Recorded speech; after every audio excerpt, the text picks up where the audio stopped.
السلام عليكم ورحمة الله وبركاته. الحمد لله رب العالمين، والعاقبة للمتقين، الصلاة والسلام على رسوله سيد الأنبياء والمرسلين، وعلى آله وأصحابه وأهل بيته أجمعين. أما بعد، فأعوذ بالله من الشيطان الرجيم. بسم الله الرحمن الرحيم. إن الله وملائكته يصلون على النبي يا أيها الذين آمنوا صلوا عليه وسلموا تسليما. اللهم صل على سيدنا مولانا محمد وعلى علي سيدنا مولانا محمد. إن التياري حصبا يوما إلى أرض الحرام، بلغ سلامي روضة فيها النبي المحترم.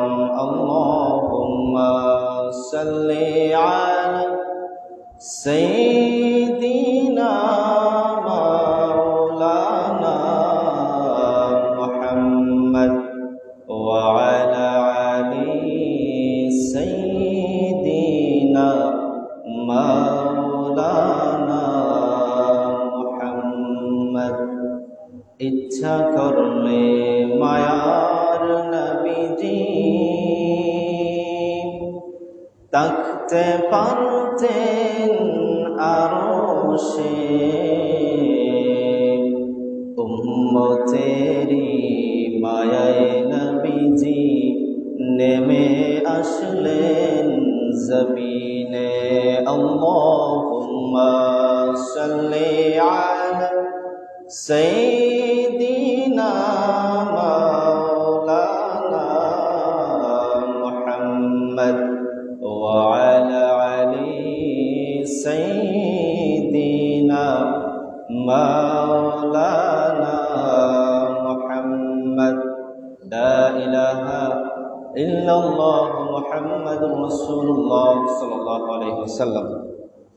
সম্মানিত হাজিরিন, আল্লাহ পাক রব্বুল আলামিনের শাহানশাহী দরবারে লক্ষ লক্ষ কোটি কোটি শুকরিয়া ও সুজুদ, যেই মহান রব্বুল আলামিন আপনাদেরকে আমাকে অত্যন্ত দয়া করে, মায়া করে, মেহেরবানি করে ইয়াউমুল জুমার দিন, সপ্তাহবারের সরদারের দিন, দুনিয়াবি সমস্ত জিন্দেগিকে পিছনে ফেলে একমাত্র মুহাম্মদুর রাসূলুল্লাহ সাল্লাল্লাহু আলাইহি ওয়াসাল্লাম এবং আল্লাহ পাক রব্বুল আলামিনের ভালোবাসাকে অগ্রাধিকার দিয়ে যেই মহিয়ান গরিয়ান মাবুদ আপনাদেরকে আমাকে দুনিয়ার সমস্ত বেড়াঝাল থেকে মুক্ত করে ওনার গোলামির উদ্দেশ্যে লক্ষ লক্ষ কোটি কোটি মানুষ থেকে সিলেক্ট করে, আলাদা করে, বাছাই করে ওনার ইবাদতের উদ্দেশ্যে যেই মহিয়ান গরিয়ান মাবুদ আসার মতো, বসার মতো তৌফিক দান করলেন, আসেন সবাই মিলে কায়ুম অনুবাক্যে হৃদয়ের বদ্ধ কপাটকে উজাড় করে ইসলামী বলে বলিয়ান হয়ে, ঈমানিতে যেতে জিয়ান হয়ে সূচ্য কণ্ঠে ওই মহিয়ান গরিয়ান মাবুদের শাহানশাহী দরবারে শুকরিয়াতান প্রত্যেকে বলি আলহামদুলিল্লাহ। আরো শুকর আদায় করছি নবিয়ুনা হাবিবুনা কুদওয়াতুনা সানাদুনা মুরশিদুনা ওয়া মাওলানা মুহাম্মদ সাল্লাল্লাহু আলাইহি ওয়াসাল্লাম, যিনি ১৫০০ বছর পূর্বে আপনাদেরকে আমাকে এথিম করে সোনার মদিনায় জান্নাতুম মির রিয়াদিল জান্নাহের মধ্যে আরাম করতেছেন, এমন একজন নবীর উম্মত হিসাবে আল্লাহ পাক রব্বুল আলামিন আমাদেরকে দুনিয়ার জমিনে আসার মতো বসার মতো তৌফিক দান করছেন। পাশাপাশি আজকে হচ্ছে রবিউল আউয়াল, যেটা হাবিবে কিবরিয়া মুহাম্মদ রাসূলুল্লাহ সাল্লাল্লাহু আলাইহি ওয়াসাল্লামের আগমনের মাস, বেলাদতের মাস। গত জুমআ পর্যন্ত আমরা আল্লাহর হাবিব সাল্লাল্লাহু আলাইহি ওয়াসাল্লামের আগমনের পূর্বাভাস, নবী যে দুনিয়ার জমিনে আসবেন, আল্লাহ পাক রব্বুল আলামিন কোরআনের মধ্যে ইঙ্গিত দিয়েছেন, এমনকি আল্লাহ পাক রব্বুল আলামিন পূর্ববর্তী সমস্ত নবীদের কিতাবের মধ্যে জানিয়ে দিয়েছেন, তা নিয়ে আলোচনা করা হয়েছিল। কিন্তু আজকের আলোচনার মেইন টপিক হবে যে মাহফিলে ঈদে মিলাদুন নবী সাল্লাল্লাহু আলাইহি ওয়াসাল্লাম যদি আপনি করেন, আমি করি, তাহলে এর বৈধতা কি বা এর দালাইলি কি কিছু আছে কিনা। বর্তমান সময়ে ইউটিউব এবং ফেসবুক, সোশ্যাল মিডিয়ার এই যুগে যখন কোনো মানুষ উনি ইউজ করেন, সোশ্যাল মিডিয়া ব্যবহার করেন, ওই সময়ে অনেক অনেক জটিল কিছু প্রশ্ন মাথার মধ্যে ঢুকে, যে অসংখ্য গণিত বক্তব্য, অসংখ্য গণিত কন্টেন্ট পাওয়া যায়, যেগুলা অনেকের মনের মধ্যে প্রশ্ন আসে যে মাহফিলে মিলাদুন নবী সাল্লাল্লাহু আলাইহি ওয়াসাল্লাম এটা করা বৈধ কিনা না। তো আজকের আলোচনাগুলো হবে প্রশ্ন আকারে, যে সমস্ত প্রশ্ন করে যারা মিলাদুন নবী বা রাসূল সাল্লাল্লাহু আলাইহি ওয়াসাল্লামের আগমনে খুশি হয়ে মাহফিল করার বিরোধিতা করেন, কি বলেন এবং কেনই বা তারা বলেন এবং তার উত্তর কি, প্রশ্ন আকারে এগুলো ইনশাআল্লাহ যতটুকু আল্লাহ আমাকে জানার তৌফিক দান করেছেন আপনাদেরকে জানানোর তৌফিক দান, আপনাদেরকে আমি জানাবো ইনশাআল্লাহ। তো আল্লাহ প্রথমত যেই বিষয়, সেটা হচ্ছে আমরা একটা জিনিস নাম দিই যে ঈদে মিলাদুন নবী সাল্লাল্লাহু আলাইহি ওয়াসাল্লাম। এই নামটা যখন কেউ শুনেন শরীরের মধ্যে জ্বালা উঠে যায়। কারণ কি, যে ঈদে মিলাদুন নবী এটা কোরআন হাদিস কোথায়ও নাই। এখন আপনাদেরকে যদি আমি বলি ঈদ শব্দের অর্থ হচ্ছে খুশি, মিলাদুন নবী মানে হচ্ছে নবীর জন্মে খুশি। আমার তো মনে হয় না যে দুনিয়ার জমিনে যত উম্মত রয়েছেন, মুহাম্মদুর রাসূলুল্লাহ সাল্লাল্লাহু আলাইহি ওয়াসাল্লাম দুনিয়ার জমিনে আগমন করেছেন, ওনার আগমনে বেজার এমন কোনো মানুষ থাকার কথা না। কিন্তু ওই যে আপনি খুশি হলেন নবীর আগমনে, এই খুশির আরবি শব্দটাই হচ্ছে ঈদ, যেটা বারবার আসে এবং যেই দিনটা বারবার আসে এবং যেই দিনটা আসলে আপনার মনের মধ্যে আনন্দ হয়, আপনার মনের মধ্যে আনন্দ আসে, সেই দিনটাকে ঈদ বলা হয়। এখন এই যে ঈদে মিলাদুন নবী, এর ব্যাপারে যদি আপনি কোরআনের দিকে তাকান, আল্লাহ পাক রব্বুল আলামিন কোরআনের মধ্যে বলছেন সূরা ইউনূসের ৫৭ এবং ৫৮, কোনো ছাপার মধ্যে ৫৭ নম্বর আয়াত, আবার কোনো ছাপার মধ্যে আপনার ৫৮ নম্বর আয়াত। তো সেখানের মধ্যে আল্লাহ পাক রব্বুল আলামিন বলছেন, কুল বিফাদলিল্লাহি ওয়া বিরহমাতিহি ফাবিযালিকা ফালইফরাহু। কুল, হে নবী আপনি বলে দিন, বিফাদলিল্লাহ, যখন তারা আল্লাহর ফদল, আল্লাহর অনুগ্রহ গ্রহণ করবে, ওয়া বিরহমাতিহি, এবং রাহমাত গ্রহণ করবে, ফাবিযালিকা ফালইফরাহু, তারা যেন খুশি উদযাপন করে। আয়াতের মধ্যে আল্লাহ নবীকে বলেছেন যে হে নবী আপনি জানিয়ে দেন, এই দুনিয়ার জমিনে মানুষেরা যখন আল্লাহর ফজল তথা অনুগ্রহ এবং রহমত দুইটা জিনিস পাবে, তারা যেন খুশি উদযাপন করে, ফালইফরাহু। আর এই খুশির আরবি শব্দই হচ্ছে ঈদ। এখন এখানে ফজল মানে কি এবং রহমত মানে কি, এর ব্যাখ্যা গ্রন্থগুলা যদি দেখেন আপনি, তাফসিরের কিতাবগুলা, সেখানের মধ্যে পাবেন যে এই ফজল বলতে আল্লাহ পাক রব্বুল আলামিনের অনুগ্রহ, ক্ষমা, জ্ঞানকে বোঝানো হয়েছে। আপনি আমি যে আশরাফুল মাখলুকাত হয়েছি, সৃষ্টির শ্রেষ্ঠ জীব হয়েছি, এটা কিসের জন্যে? শক্তির জুড়ে নয়, এটা একমাত্র নলেজ, জ্ঞানের জুড়ে হয়েছে। কারণ আপনি দেখেন, আপনার থেকে শতগুণ বেশি শক্তিশালী রয়েছে হাতি, আপনার থেকে শতগুণ বেশি শক্তিশালী রয়েছে মহিষ, যাকে দিয়ে আপনি হাল চাষ করছেন, কিন্তু তার একটা জিনিসের অভাব রয়েছে, ঘাটতি রয়েছে। তার ঘাটতিটা কি? তার জ্ঞানের, নলেজের ঘাটতি। তো আল্লাহ পাক রব্বুল আলামিন আশরাফুল মাখলুকাত আমাদেরকে বানিয়েছেন, এটা শরীরের শক্তির দূরে নয়। পৃথিবীর মধ্যে সমস্ত মাখলুকাতকে আল্লাহ যা দেন নাই, আপনাকে আমাকে আল্লাহ তা দিয়েছেন, সেটার নাম হচ্ছে নলেজ তথা জ্ঞান। তো আল্লাহ বলছেন, যখন বান্দারা আমার কাছ থেকে জ্ঞান পাবে, করুণা পাবে এবং রহমত পাবে, তারা যেন খুশি উদযাপন করে। এখন এই ফদল বলতে আমরা জ্ঞান, করুণা বুঝলাম, এরপরে রহমত মানা কি? এই রহমত দ্বারা কোনো কোনো তাফসিরের কিতাবের মধ্যে বলা হয়েছে কোরআন, এবং কোনো কোনো তাফসিরের কিতাবের মধ্যে বলা হয়েছে রহমত দ্বারা নবী মুহাম্মদুর রাসূলুল্লাহ সাল্লাল্লাহু আলাইহি ওয়াসাল্লামকে বোঝানো হয়েছে। এখন নবী মুহাম্মদুর রাসূলুল্লাহ সাল্লাল্লাহু আলাইহি ওয়াসাল্লামকে আল্লাহ পাক রব্বুল আলামিন রহমত দ্বারা বুঝিয়েছেন। এখন আপনাকে আল্লাহ যখন করুণা দিলেন, জ্ঞান দিলেন, সাথে সাথে মুহাম্মদুর রাসূলুল্লাহ সাল্লাল্লাহু আলাইহি ওয়াসাল্লামের মতো রহমত দিলেন, আল্লাহ বলছেন ফালিয়াফরাহু, আপনি খুশি উদযাপন করেন।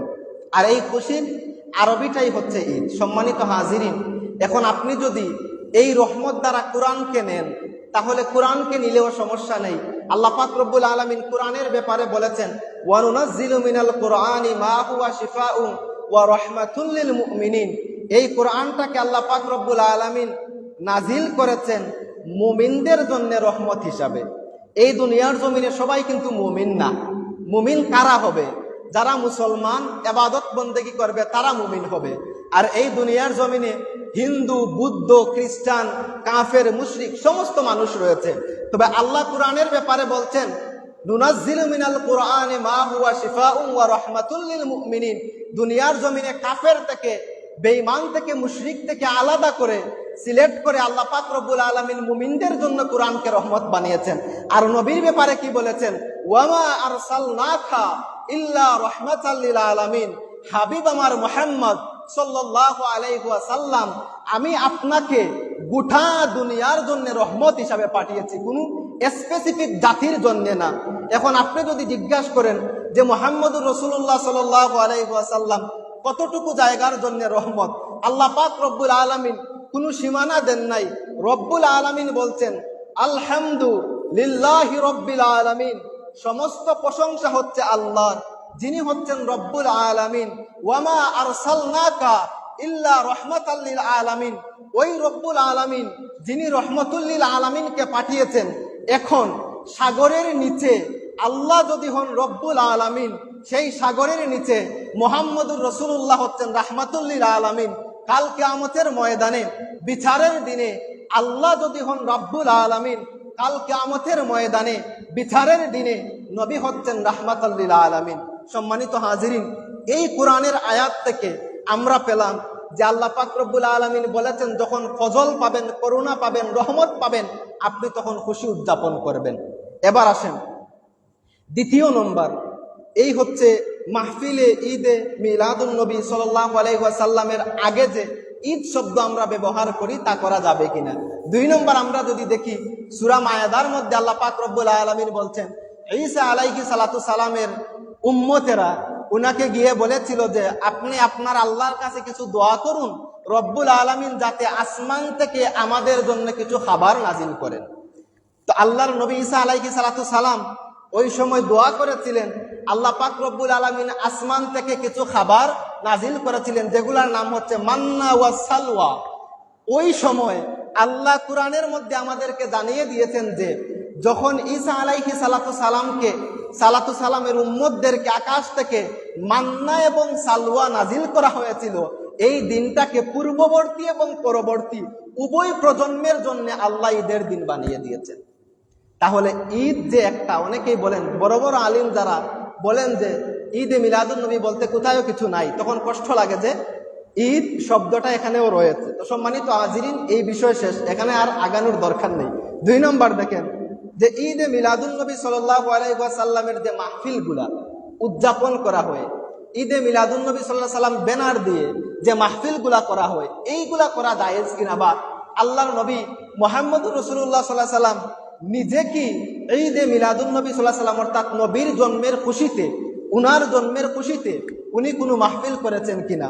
আমরা যদি দেখি তাহলে সহিহ মুসলিম শরীফের মধ্যে এসেছে 2640 নম্বর হাদিস। হাদিসের মধ্যে বলা হয়েছে, আন আবি কাতাদা আল আনসারী রাদিয়াল্লাহু তাআলা আনহু আন্না রাসূলুল্লাহ সাল্লাল্লাহু আলাইহি ওয়াসাল্লাম সুইলা আন সাওমিল ইসনাইন ফাকালা ফিহি উলিদতু ওয়া ফি উনজিলা আলাইয়া।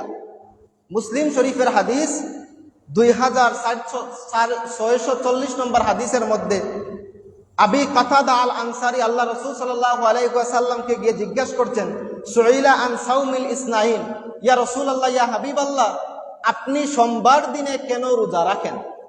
প্রত্যেক সোমবারে আপনি কেন রোজা রাখেন? ফাকালা ফিহি, আল্লাহ রাসূল সাল্লাল্লাহু আলাইহি ওয়াসাল্লাম বলেছেন, উলিদতু ফিহি উনজিলা আলাইয়া, এই দিনে আল্লাহ পাক রব্বুল আলামিন আমাকে দুনিয়ার জমিনে পাঠিয়েছেন, আমার জন্মের শুকরিয়া স্বরূপ আমি রোজা রাখি এবং এই দিনে আল্লাহ পাক রব্বুল আলামিন আমার উপর কোরআন নাজিল করিয়েছেন। এখন এই মুসলিম শরীফের হাদিস থেকে আমরা পেলাম যে আল্লাহর নবী নিজে রোজা রেখে, রোজা রাখার মাধ্যমে উনার জন্মের শুকরিয়া উনি আদায় করেছেন, যা মুসলিম শরীফের হাদিস থেকে প্রমাণিত।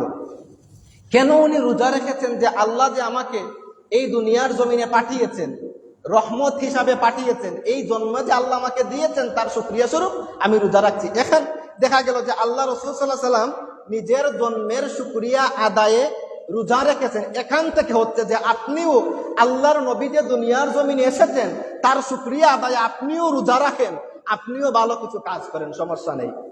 এরপরে যদি আরেকটি হাদিস বলি, সহিহ মুসলিম শরীফের 1130 নম্বর হাদিস, আব্বাস রাদিয়াল্লাহু তাআলা আনহু থেকে বর্ণিত। উনি বলছেন, আমরা যখন মক্কা শরীফ থেকে মদিনায় হিজরত করলাম, মক্কা থেকে হিজরত করে যখন আমরা মদিনায় গেলাম, সেখানে যাওয়ার পরে আমরা দেখলাম মদিনার যে ইহুদিরা রয়েছে তারা মুহররমের 10 তারিখে রোজা রাখে। আল্লাহ রাসূল সাল্লাল্লাহু আলাইহি ওয়াসাল্লাম জিজ্ঞাসা করলেন তাদেরকে যে আপনারা মুহররমের 10 তারিখে কেন রোজা রাখেন? তারা জবাবে বলল, এই দিন আল্লাহ পাক রব্বুল আলামিন আমাদের নবী মূসা আলাইহিস সালাতু সালামকে ফেরাউনের হাত থেকে রক্ষা করেছিলেন। যেহেতু আল্লাহ পাক রব্বুল আলামিন জালিম ফেরাউনের হাত থেকে আমাদের নবীকে রক্ষা করেছেন, আমাদের নবীকে রক্ষা করেছেন যেই দিনে, এই দিনটাকে সেলিব্রেট করার জন্য আমরা শুকরিয়া খান রোজা রাখি। ওই সময় আল্লাহর নবী বলেছিলেন যে মূসা আলাইহিস সালাতু সালাম তোমাদের থেকে আমার বেশি নিকটবর্তী, হে আমার সাহাবীরা, আমরাও রোজা রাখবো। এখান থেকে প্রশ্ন হলো, আল্লাহর নবী যদি মূসা আলাইহিস সালাতু সালামকে যেই দিন আল্লাহ করুণা করেছিলেন, যেই দিন আল্লাহ মূসা আলাইহিস সালাতু সালামকে ফেরাউনের হাত থেকে রক্ষা করেছিলেন, এই দিনটাকে যদি সেলিব্রেট করে একটা আমলের দিন রোজা রাখতে পারেন, তাহলে যেই দিন মুহাম্মদুর রাসূলুল্লাহ সাল্লাল্লাহু আলাইহি ওয়াসাল্লাম দুনিয়ার জমিনে আগমন করেছেন, এই দিনে যদি আপনি রোজা রাখেন, এই দিনে যদি আপনি আমল করেন, মাহফিলে মিলাদুন নবী করেন, নবীর জন্মের শুকরিয়া আদায় করেন, এখানে কোনো সমস্যা হবে না। সম্মানিত হাজিরিন, এই গেছে দুইটা কনসেপ্ট, দুইটা ধারণা। প্রথমত হচ্ছে যে মিলাদুন নবীর শব্দের পূর্বে ঈদ যোগ করা যাবে কিনা, 2 নম্বর মাহফিলে মিলাদুন নবী উদযাপন করা যাবে কিনা, 3 নম্বর এখন যখন আপনি ঈদে মিলাদুন নবীর অনুষ্ঠান করবেন, আপনারাও করবেন, আগামী যে 12 তারিখ রবিউল আউয়ালের মাস আসছে, প্রত্যেকখানে করা হয়, এই যে আপনারা করবেন, সেখানের মধ্যে সিন্নি সালাত করা হয়, শিরনির ব্যবস্থা করা হয়, দোয়া মাহফিলের ব্যবস্থা করা হয়, মানুষকে খাওয়ানোর ব্যবস্থা করা হয়। এখন আপনি যদি আমাকে জিজ্ঞাসা করেন যে আমি যে এই কাজগুলা করব, মাহফিলে মিলাদুন নবী উপলক্ষে আমি কি কোনো মানুষকে খাওয়াতে পারবো? অবশ্যই পারবেন। এটা সওয়াবের কাজ। কিভাবে? আমি হাদিস থেকে বলছি, আল্লাহর নবীজি বলছেন যে আমার নবুয়ত প্রকাশের 40 বছর পরে নবী হয়েছেন আদম যখন মাটি এবং পানির মধ্যে ছিলেন তখনও নবী। গত শুক্রবার তার ধারাবাহিক আলোচনা করেছি। নবী বলছেন যখন আবার নবুয়ত প্রকাশিত হয়েছে 40 বছরের পরে আমি আকিকা করেছি এবং পশু জবাই করে আমি মানুষকে খাওয়িয়েছি। কিন্তু আমরা ইতিহাসের কিতাবের মধ্যে দেখতে পাই, আল্লাহর নবীজি যখন দুনিয়ার জমিনে আগমন করেছিলেন, নবীজির আগমনের 7 দিনের দিন নবীজির দাদা আব্দুল মুত্তালিব উনি আকিকা করেছেন। প্রশ্ন হলো এই জায়গায়, নবুয়ত প্রকাশের আগে নবীজির দাদা 7 দিনের দিন যেহেতু আকিকা করলেন, তাহলে যখন নবীজির 40 বছরের পরে নবুয়ত প্রকাশ পেল, ওই সময় আবার কেন নবীজি আকিকা করলেন? তার মধ্যে মেসেজ একটাই, আল্লাহর নবী নিজেই নিজের আকিকা তো জন্মের শুকরিয়া স্বরূপ করা হয়, নবী নিজের জন্মের শুকরিয়া আদায় করেছেন, পশু জবাই করেছেন এবং মানুষকে তার মধ্যে বিলিয়ে দিয়েছেন। এখান থেকে দলিল হচ্ছে মাহফিলে মিলাদুন নবী উপলক্ষে মানুষকে খাওয়ানো 100% জায়েজ। এখন এই হাদিসকে নিয়ে অনেকে একটা প্রশ্ন তুলেন। প্রশ্নটা কি? যে আব্দুল মুত্তালিব যে আকিকা করেছেন, ওই আকিকাটা শুদ্ধ হয় নাই। কারণ কি? ওই আকিকাটা ছিল নবীজির নবুয়ত প্রকাশের আগে, এজন্য শুদ্ধ হয় নাই। তাদের কাছে আমার একটি প্রশ্ন থাকবে যে আমরা জানি নবীজির সাথে আম্মাজান খাদিজার বিবাহ হয়েছিল তখন নবীজির বয়স কিন্তু 40 হয় নাই, 40-এর আগে, 40 বছরের আগে নবীজির সাথে আম্মাজান খাদিজার বিবাহ যদি সঠিক হয়, তাহলে আব্দুল মুত্তালিব যে 7 দিনের দিন আকিকা করেছেন এটাও সঠিক ছিল। সম্মানিত হাজিরিন, দুরূদ শরীফ পড়ুন। আল্লাহুম্মা সাল্লি আলা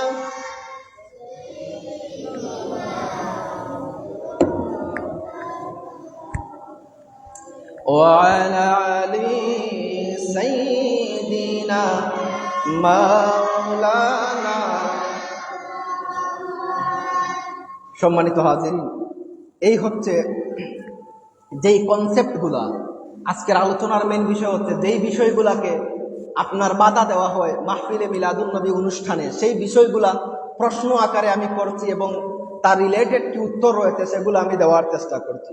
সম্মানিত হাজিরিন, এই যে আমরা মিলাদুন্নবী করছি, প্রথমত আমরা ঈদে মিলাদুন্নবী লাগিয়েছি, কুরআন থেকে আমরা আয়াত দেখিয়েছি। এরপরে আল্লাহ রাসূল সাল্লাল্লাহু আলাইহি ওয়াসাল্লাম নিজেই নিজের মিলাদুন্নবী উদযাপন করেছেন। এবার আরেকটি প্রশ্ন আমাদেরকে করা হয় যে বছরের মধ্যে 2 ঈদ ছাড়া বছরের মধ্যে তৃতীয় কোনো ঈদ নাই, তাহলে আপনি এবং আমি যে বলি ঈদে মিলাদুন্নবী সাল্লাল্লাহু আলাইহি ওয়াসাল্লাম, 3 নাম্বার যে একটা ঈদ আমরা ফেলাম, ওই ঈদটা আমরা কোথায় থেকে আনলাম? অনেকের একটা প্রশ্ন থাকে যে আপনারা যে বলেন ঈদে মিলাদুন্নবী, এটা কোথায় থেকে পেয়েছেন? আমরা তো জানি বছরের মধ্যে ঈদুল ফিতর এবং ঈদুল আদহা 2টা ঈদ রয়েছে, তাহলে আপনি যে বললেন ঈদে মিলাদুন্নবী, এইটা কোথায় থেকে পেলেন? এটা কোথায় থেকে আসলো? শুনেন, যে আমরা যে বলি এটার দলিল রয়েছে।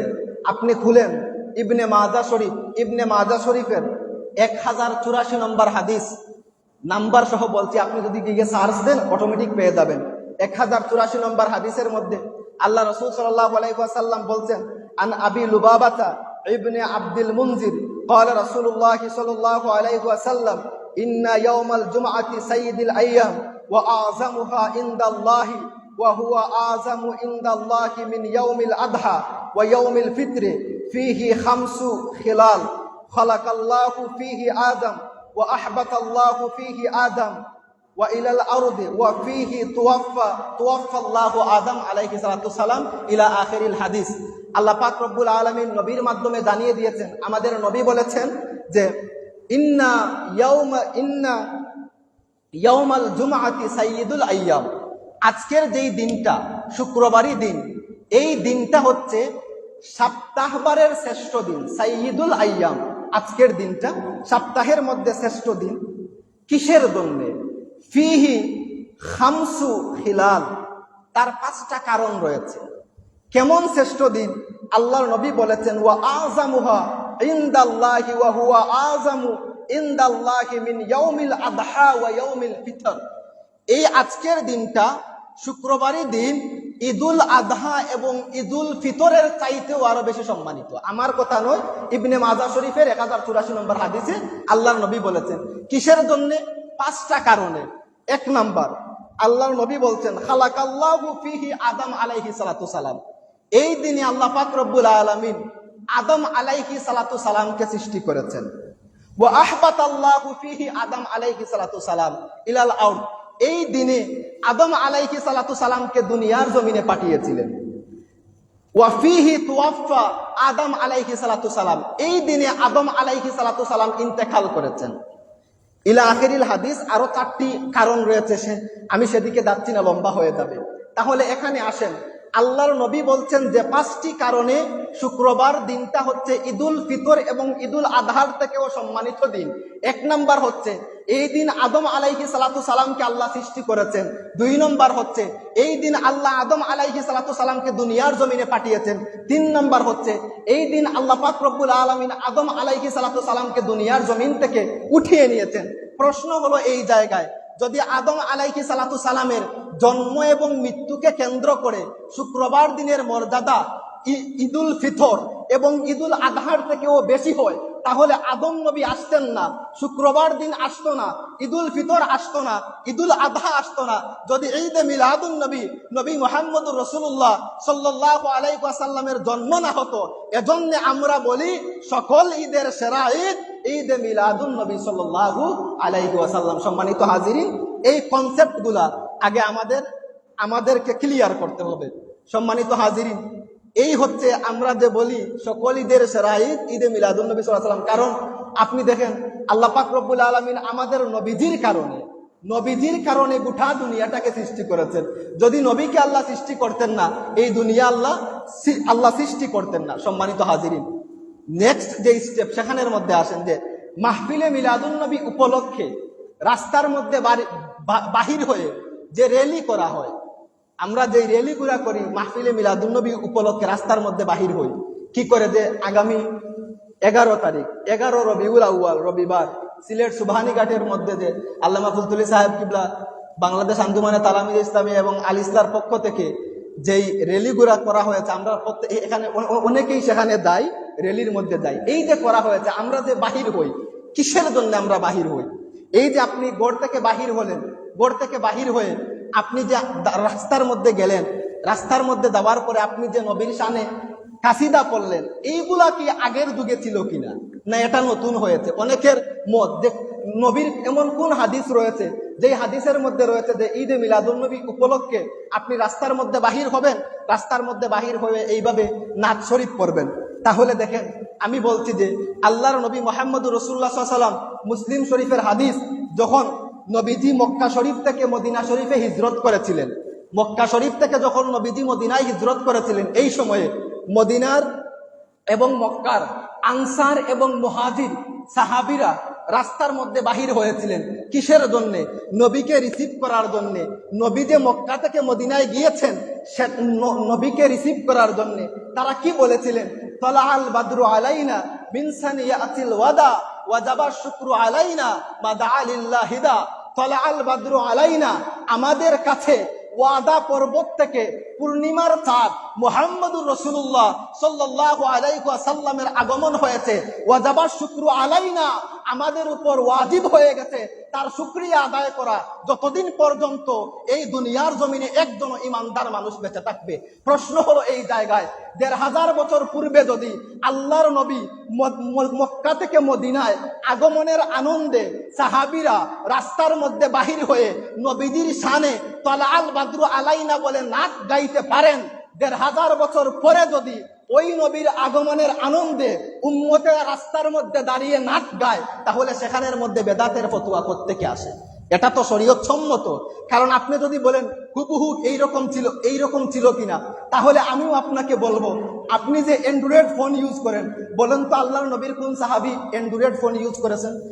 আমেরিকা লন্ডন থেকে আপনাকে ভিডিও কল দেওয়া হয়, ভিডিও কলের মধ্যে যে আপনি কথা বলেন, আল্লাহর নবীর কোন সাহাবী করেছেন? বিকাশে আপনি টাকা পাঠান, বিকাশে যখন টাকা পাঠান এক্সট্রা চার্জ দেওয়া হয়, ওই যে এক্সট্রা চার্জ আপনি দেন, আল্লাহর নবীর কোন সাহাবী এইভাবে বিকাশের মধ্যে টাকা পাঠিয়ে এক্সট্রা চার্জ নিয়েছেন? এমনকি দেখেন, আমরা রক্ত দেই না, একজন আরেকজনকে রক্ত দেই।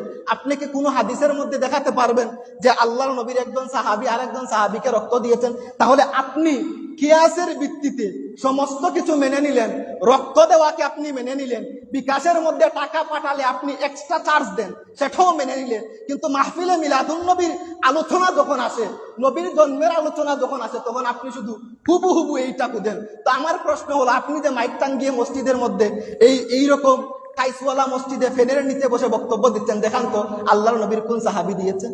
তো সম্মানিত হাজিরিন, এটা হচ্ছে ঈমানের বিষয়, মোহব্বতের বিষয়, ভালোবাসার বিষয়।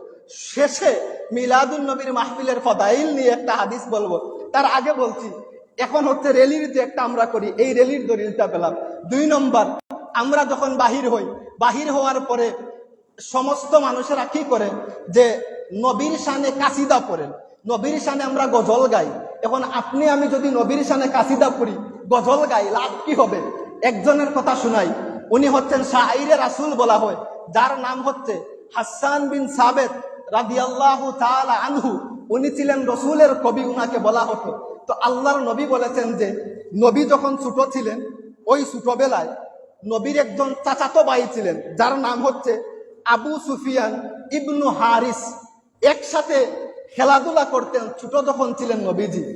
একটু বড় যখন হলেন, আল্লাহ রসুল যখন ইসলামের দাওয়াত দিলেন, এই সময়ে মানুষেরা কি করেছে, ওই আবু সুফিয়ান আল্লাহর নবীর বিরুদ্ধে কুৎসা রটনা করা শুরু করলো।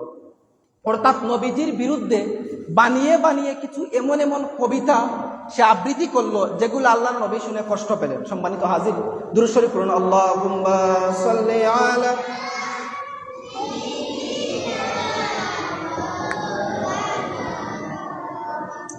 ওয়া আলা আলি সাইয়্যিদিনা মাওলানা মুহাম্মদ। দেখেন, আল্লাহর নবীর সেই চাচাতো ভাই আবু সুফিয়ান ইবনু হারিস নবীজির শৈশবের খেলার সাথী ছিলেন। আল্লাহর নবীজি যখন শৈশব পেরিয়ে যখন আল্লাহর নবী বড় হলেন, ইসলামের দাওয়াত যখন দিলেন, এই সময়ে আবু সুফিয়ান, যিনি আল্লাহর নবীজির বিরুদ্ধে খারাপ ভাষায় কুৎসা রটনা সহ কবিতা আবৃত্তি করতে শুরু করলেন। এই সময় আল্লাহর নবী মসজিদে নববীর মধ্যে সাহাবীদেরকে নিয়ে বসা। এই সময় আল্লাহর নবী বলেছেন, আমার এমন কোন সাহাবী রয়েছে যে ওই আবু সুফিয়ানের বিরুদ্ধে সে যে আমাকে কুৎসা রটনা করে কবিতা লিখেছে, আমার এমন কোন সাহাবী রয়েছে যে আমার পক্ষে তার বিরুদ্ধে কবিতা লেখে জবাব দিতে পারবে। কবিতার জবাব কবিতা দিয়ে দিবেন, লেখনির জবাব লেখনি দিয়ে দিবেন, বক্তব্যের জবাব বক্তব্য দিয়ে দিবেন। এটা হচ্ছে সুন্দর। তো এই সময় আল্লাহর নবীর একজন সাহাবী, উনি দাঁড়িয়েছেন, আব্দুল্লাহ ইবনে রওয়াহা। আল্লাহর নবী বলছেন, আপনি বসেন। আরেকজন সাহাবী দাঁড়িয়েছেন, ইয়া রাসূলুল্লাহ, আমি আপনার পক্ষে কবিতা লেখে সেই কবিতার জবাব দিব। আল্লাহর নবী বলছেন, আপনিও বসেন। আরেকজন সাহাবী দাঁড়িয়েছেন, ইয়া রাসূলুল্লাহ, ইয়া হাবিবাল্লাহ, আপনি যদি হুকুম দেন, আমি আপনার বিরুদ্ধে যে কবিতা লিখেছে তার বিরুদ্ধে আমি জবাব দিব। আল্লাহর নবী বলছেন, আপনিও বসেন। এই সময় আমার নবীজির সাহাবী হাসান বিন সাবেত রাদিয়াল্লাহু তাআলা আনহু দাঁড়িয়েছেন। হাসান বিন সাবেত দাঁড়িয়ে গিয়ে বলছেন, ইয়া রাসূলুল্লাহ, ইয়া হাবিবাল্লাহ, আমি আমার লেখনির মাধ্যমে সেই কবিতার জবাব দিব। আল্লাহর নবী বলছেন, কুম ইয়া হাসান, আপনি দাঁড়িয়ে যান এবং আপনি সেই কবিতার জবাব দেন। আল্লাহর নবী কোথায় বসে? আল্লাহর নবীর যেই মসজিদে নববীর মিম্বরের মধ্যে বসে আল্লাহর নবী সাহাবীদের সম্মুখে বয়ান করতেন, হাসান বিন সাবেতকে বলতেন, হে হাসান বিন সাবেত, তুমি আমার মিম্বরের মধ্যে দাঁড়িয়ে যাও। হাসান বিন সাবেত মিম্বরের মধ্যে দাঁড়িয়ে গিয়েছেন। যখন আবু সুফিয়ানের সমস্ত কবিতার চরমভাবে আল্লাহর নবীজির শানের যেই ব্যঙ্গ করেছিল, ব্যঙ্গর রূপান্তরে ওই সাহাবী হাসান বিন সাবেত উত্তর দিচ্ছেন, আল্লাহর নবী এত খুশি হলেন, খুশি হয়ে বলছেন, আইয়িদহু বিরূহিল কুদুস। আমার হাসান বিন সাবেত যখন আমার শানে কবিতা পড়ে, আল্লাহ রব্বুল আলামিন স্বয়ং জিবরাইল আলাইহিস সালাতু সালামের মাধ্যমে তাকে সাহায্য করেন। বলেন সুবহানাল্লাহ। তাহলে এই যে আল্লাহর নবীর শানে হাসান বিন সাবেত কবিতা পড়েছেন, কবিতা পড়ার কারণে আল্লাহ পাক রব্বুল আলামিনের কাছে নবীজি দোয়া করেছেন, রব্বুল আলামিন আমার সাহাবী হাসান বিন সাবিতকে যে আমার শান কবিতার মাধ্যমে প্রকাশ করছে, আপনি কি করেন, তাকে জিবরাইল আলাইহিস সালাতু সালামের মাধ্যমে সাহায্য করেন। ওনার একটা বিখ্যাত কবিতা রয়েছে, যেটা আমাদের নবীর শানে পড়েছিলেন।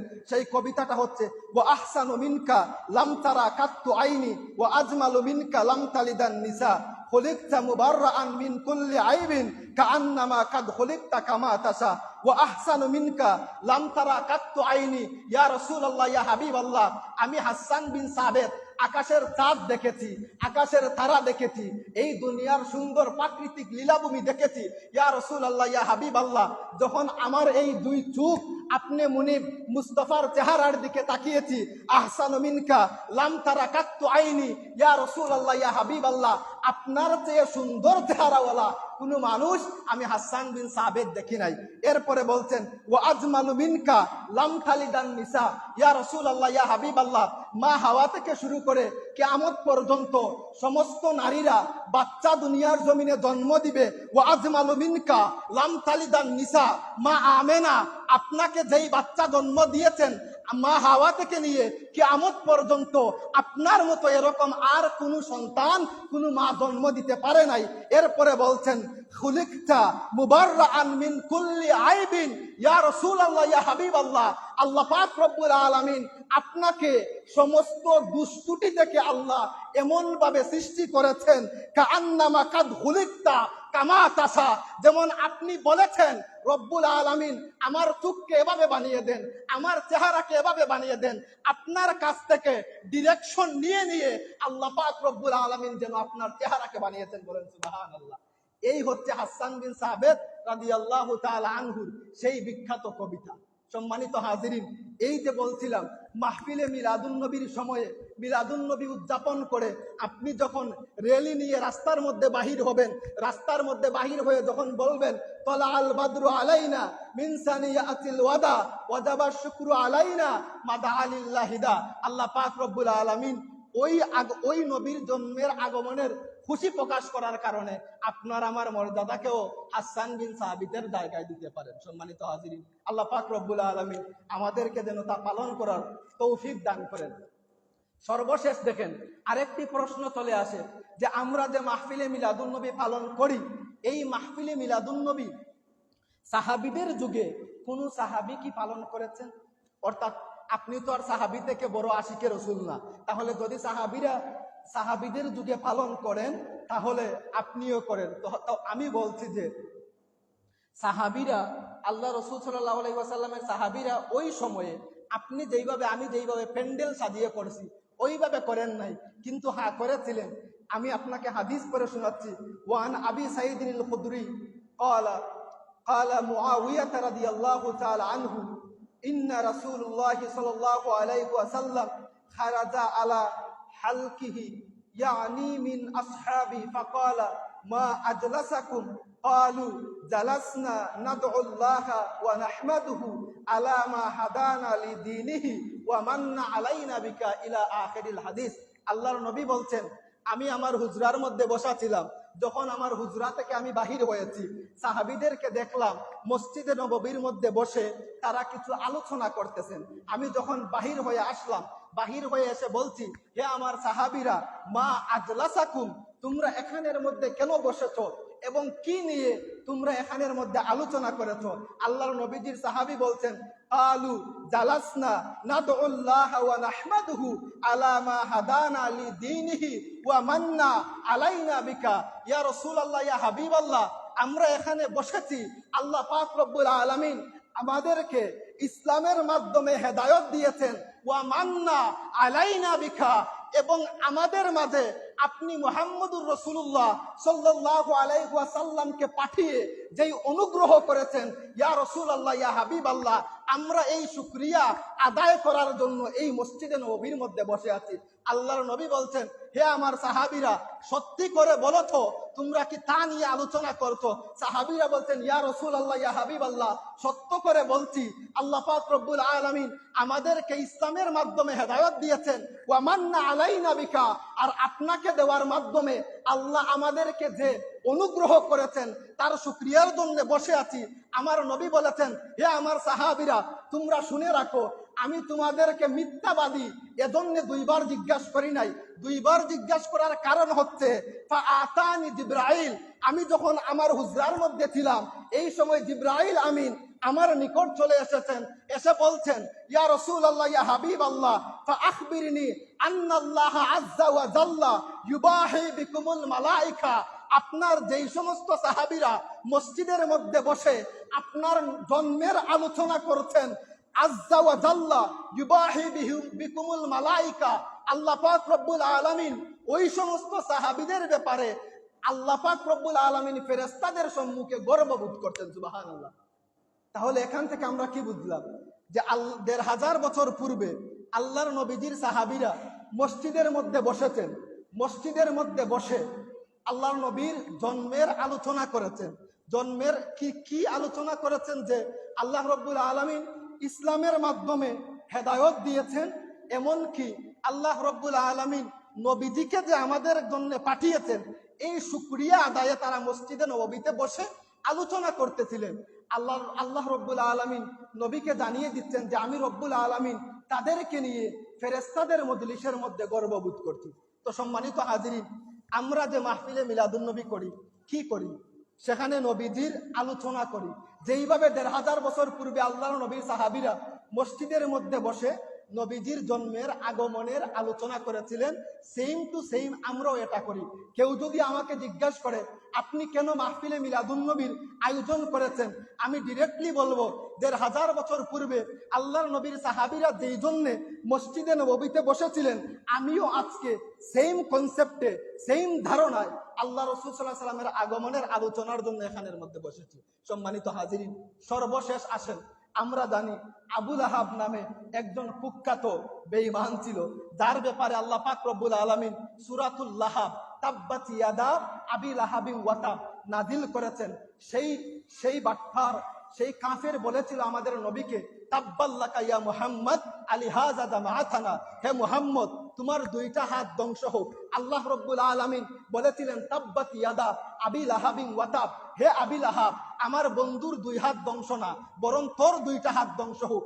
যেই আবু লাহাবের শানে, আবু লাহাবের বিরুদ্ধে আল্লাহ পাক রব্বুল আলামিন কুরআনের মধ্যে সূরা লাহাব দিয়েছেন, সেই আবু লাহাব যখন মারা গিয়েছে, মারা যাওয়ার পরে তার ফ্যামিলির একজন তাকে স্বপ্নের মধ্যে দেখেছে, বুখারীর হাদিস বলছি, দেখার পরে তাকে বলছে, আবু লাহাব আপনি তো দুনিয়ার জমিনে মুহাম্মদুর রাসূলুল্লাহ সাল্লাল্লাহু আলাইহি ওয়াসাল্লামের বিরোধিতা করেছো, এখন যে আপনি কবরের মধ্যে রয়েছো, আপনার সাথে রব্বুল আলামিন কি ব্যবহার করছেন? এই সময় আবু লাহাব বলছে, শুনে রাখেন, আমাকে জাহান্নামের মধ্যে এতটুকু আযাব দেওয়া হয়, সহ্য হয় না, কিন্তু শুনে নেন, সোমবার যখন আসে, প্রত্যেক সোমবারে আমার শাহাদত আঙ্গুলের মধ্যে 1 ফোঁটা পানি দেওয়া হয়। আমি আবু লাহাব ওই পানিটাকে যখন আমার মুখের মধ্যে লাগিয়ে দেই, আমার জিহ্বা দিয়ে যখন ওই পানিটাকে চুষে ফেলি, আমার সোমবার দিনে আযাব হালকা হয়ে যায়। কি জন্য হালকা হয়ে যায়? আবু লাহাব তখন বলছে, যখন আমার ভাতিজা মুহাম্মদুর রাসূলুল্লাহ সাল্লাল্লাহু আলাইহি ওয়াসাল্লাম দুনিয়ার জমিনে আগমন করেছিলেন, আমার একজন দাসী ছিল, তার নাম ছিল সুহাইবা। ওই সুহাইবা দৌড় দিয়ে এসেছিল, এসে বলেছিল, আবু লাহাব আপনার একটা ফুটফুটে সুন্দর ভাতিজা হয়েছে। এই খুশির সংবাদ পেয়ে আমি আমার শাহাদত আঙ্গুলটা উঁচু করেছিলাম এবং বলেছিলাম, সুহাইবা তোমাকে আমি আজ থেকে আজাদ করে দিলাম। কিসের জন্যে? আমার ভাতিজা দুনিয়ার জমিনে আগমন করেছে এই জন্যে। আবু লাহাব বলছে, এই যে আমি নবীর আগমনে আনন্দিত হয়েছিলাম, এই জন্য আল্লাহ পাক রব্বুল আলামিন প্রত্যেক সোমবারে আমার কবরের মধ্যে আযাবকে হালকা করে দেন। প্রশ্ন হলো এই জায়গায়, একজন কাফির যদি, কট্টর কাফির, যার ব্যাপারে আল্লাহ সূরা লাহাব নাজিল করেছেন, এমন কাফির যদি নবীজির মিলাদে খুশি হয়ে জাহান্নামের মধ্যে গিয়েও প্রত্যেক সোমবারে আযাব কম পেয়ে যায়, আপনি তো কাফির না, আপনি তো হচ্ছেন মুহাম্মদুর রাসূলুল্লাহর উম্মত। আপনি যদি নবীর আগমনের আনন্দে ঈদে মিলাদুন নবীর মাহফিল করেন, আপনাকে আল্লাহ পাক রব্বুল আলামিন কি দিবেন এটা আল্লাহ ভালো জানেন। আল্লাহ পাক রব্বুল আলামিন আমাদেরকে যেন মাহফিল করার তৌফিক দান করেন। সম্মানিত হাজিরিন, যেহেতু ঈদে মিলাদুন নবী যেটা আমরা করি সেটা হচ্ছে 12 তারিখ, যা আল্লাহ রাসূল সাল্লাল্লাহু আলাইহি সাল্লাম দুনিয়ার জমিনের আগমন করেছিলেন, প্রসিদ্ধ একটা মত।